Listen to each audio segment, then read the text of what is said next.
Bonjour, aujourd'hui on va se pencher sur la grossesse extra-utérine. Et vous allez voir, loin d'être un sujet figé, c'est un domaine qui a connu des évolutions absolument spectaculaires. Ces changements, ils continuent de redéfinir notre pratique clinique au quotidien, que ce soit pour le diagnostic précoce ou pour le suivi à long terme. Tout part de cette question. Elle a l'air simple, mais en réalité, ses implications cliniques sont d'une complexité folle. Qu'est-ce qui se passe exactement quand l'implantation a lieu en dehors de la cavité endométriale ? C'est ça la question centrale qui définit la grossesse extra-utérine. Et qui, pour nous, cliniciens, déclenche toute une cascade de décisions, à la fois pour le diagnostic et pour le traitement. Ce qu'il faut vraiment retenir de cette définition, c'est le risque hémorragique. C'est le point clé. Bien plus que la simple localisation, c'est cette notion de risque qui va dicter l'urgence de la situation, le niveau de surveillance qu'on doit mettre en place et au final, toute notre stratégie de prise en charge.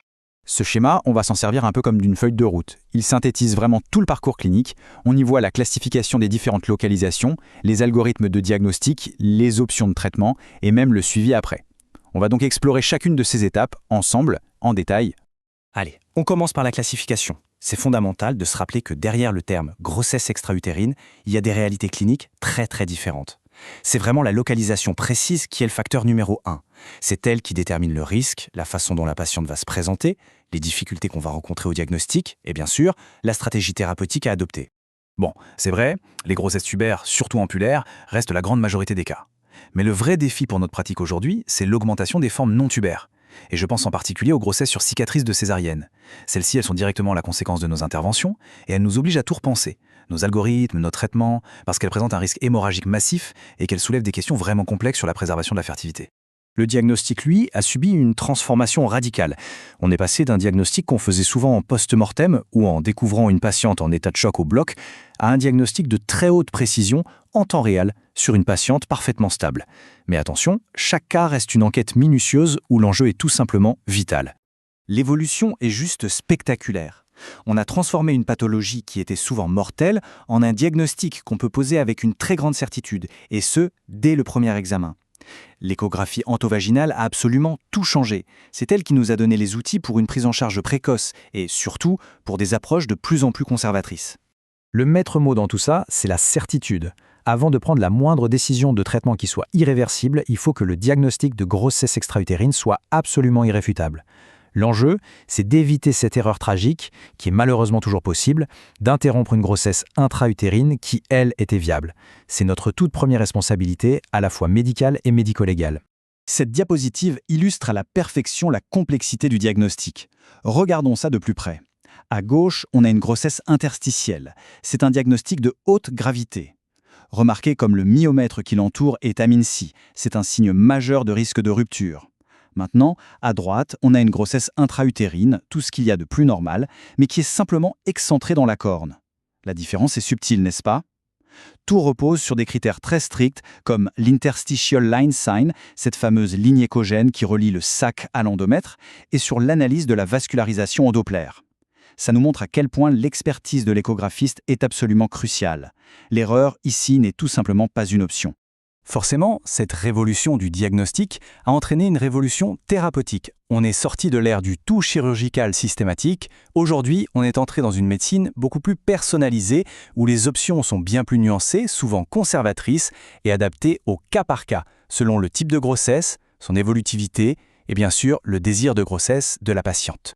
Le changement de paradigme est total. On est passé de la laparotomie en urgence pour un hémopéritoné, qui était la norme, à une gestion très fine.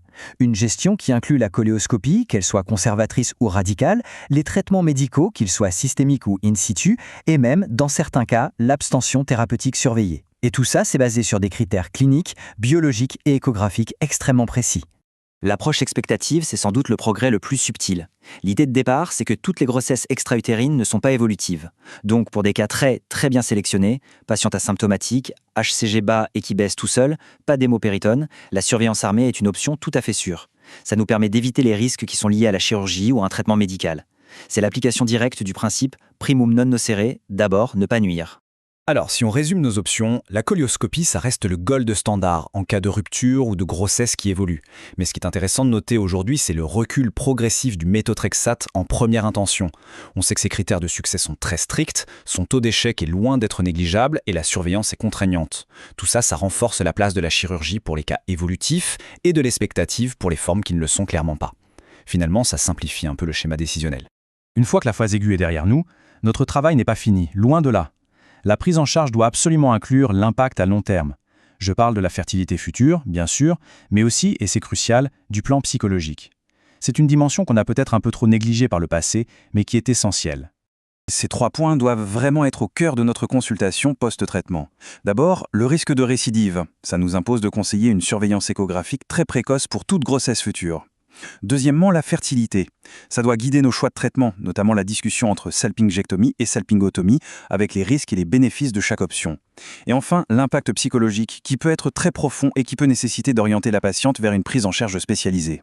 La source insiste beaucoup sur ce point et c'est fondamental. Le fait de reconnaître activement les potentielles séquelles psychologiques, de proposer systématiquement un soutien, ça fait partie intégrante de notre mission. Il ne s'agit pas seulement de traiter une pathologie, il s'agit de soigner une patiente dans sa globalité et de reconnaître l'expérience traumatisante qu'elle vient de vivre. Pour conclure, le chemin qu'on a parcouru est vraiment impressionnant. Mais le domaine continue d'évoluer constamment. L'objectif pour le futur est clair. Il faut continuer à affiner nos stratégies pour minimiser encore plus l'impact de cette pathologie, que ce soit par un diagnostic encore plus précoce ou des traitements encore moins invasifs. La question fondamentale pour les années à venir, elle reste donc celle-ci. Comment trouver l'équilibre parfait entre les dommages causés par la pathologie elle-même et les dommages que nos propres interventions peuvent potentiellement causer? C'est dans cette recherche permanente d'optimisation que se trouve tout l'avenir de la prise en charge de la grossesse extra-utérine. Merci de votre attention.